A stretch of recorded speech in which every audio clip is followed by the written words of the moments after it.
ಡಿಕೆಗೆ ಪಟ್ಟದ ಆಸೆ ಫಲ ಸಿಗುವ ವಿಶ್ವಾಸದಲ್ಲಿ ಬಂಡೆ ಇರುವಂತದ್ದು. ನಾವು ಪ್ರಯತ್ನ ಮಾಡಿದ್ರೆ ಸಾಕು ಫಲ ಸಿಕ್ಕೇ ಸಿಗುತ್ತದೆ ಅಂತ ಹೇಳ್ತಾರೆ.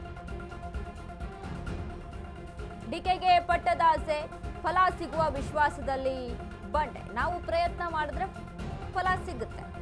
ರಾಯಚೂರಿನಲ್ಲಿ ಡಿಸಿಎಂ ಡಿಕೆಶಿ ಸ್ಫೋಟಕ ಹೇಳಿಕೆಯನ್ನ ಕೊಟ್ಟಿದ್ದಾರೆ. ಹಾಗಾದ್ರೆ ಅಧಿಕಾರ ಹಸ್ತಾಂತರ ಆಗುತ್ತೆ ಎಂದ್ರ ಡಿಕೆ. ಈಗಾಗಲೇ ಕುರ್ಚಿ ಕದನಕ್ಕೆ ಫುಲ್ ಸ್ಟಾಪ್ ಇಟ್ಟಿರೋ ಖರ್ಗೆ. ಕುರ್ಚಿ ಹಸ್ತಾಂತರ ಬೇಡವೆಂದು ಅಹಿಂದ ಲೀಡರ್ಸ್ ಪಟ್ಟು. ಈ ಮಧ್ಯೆ ಡಿಸಿಎಂ ಡಿಕೆಶಿ ಹೇಳಿಕೆಯು ಹೊಸ ಸಂಚಲನವನ್ನ ಮೂಡಿಸ್ತಾ ಇದೆ. ಪ್ರಯತ್ನ ಮೌನವಾಗಿ ಇಟ್ಟು ಫಲ ಜನರಿಗೆ ತೋರಿಸಬೇಕು. ದೇವರು ನಮಗೆ ಅವಕಾಶಗಳನ್ನ ನೀಡುತ್ತಾನೆ ಅಷ್ಟೇ. ಅವಕಾಶ ಬಳಸಿಕೊಂಡು ಶಕ್ತಿ ಮೀರಿ ಸಾಧನೆ ಮಾಡಬೇಕು. ನಾಮ ನೂರಾದರೂ ದೈವ ಒಂದೇ ಎಂದ ಡಿಕೆಶಿ. ಭಾರಿ ಕುತೂಹಲ ಮೂಡಿಸಿದ ಡಿಸಿಎಂ ಡಿಕೆಶಿ ಮಾತು. ನಾಳೆಯ ನಂತರ ಬದಲಾಗುತ್ತಾ ರಾಜ್ಯ ರಾಜಕೀಯ ಚಿತ್ರಣ.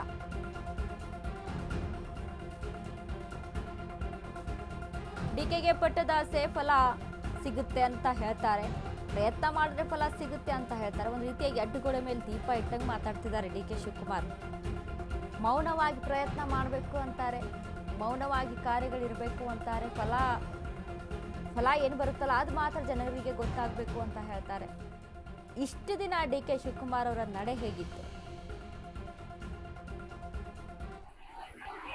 ನಾವು ಏನು ಕೆಲಸ ಮಾಡ್ತೀವಿ ಇಡೀ ಜಗತ್ತೇ ನಾವು ಮಾಡೋದ ಕೆಲಸಕ್ಕೆ ನಾವು ಸರಿಯಾದ ರೀತಿ ಕೆಲಸ ಮಾಡಿದ್ರೆ ಜನ ನಮ್ಮಿದೆ ಬರ್ತೇ ಬರ್ತಾರೆ.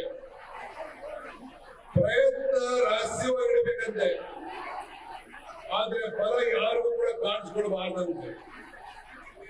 ಆ ರೀತಿ ಬದುಕಿನಲ್ಲಿ ಆದರ್ಶವಾದಂತ ಕೆಲಸವನ್ನು ಇವತ್ತು ಮಾಡ್ತಾ ಇದ್ದಾರೆ.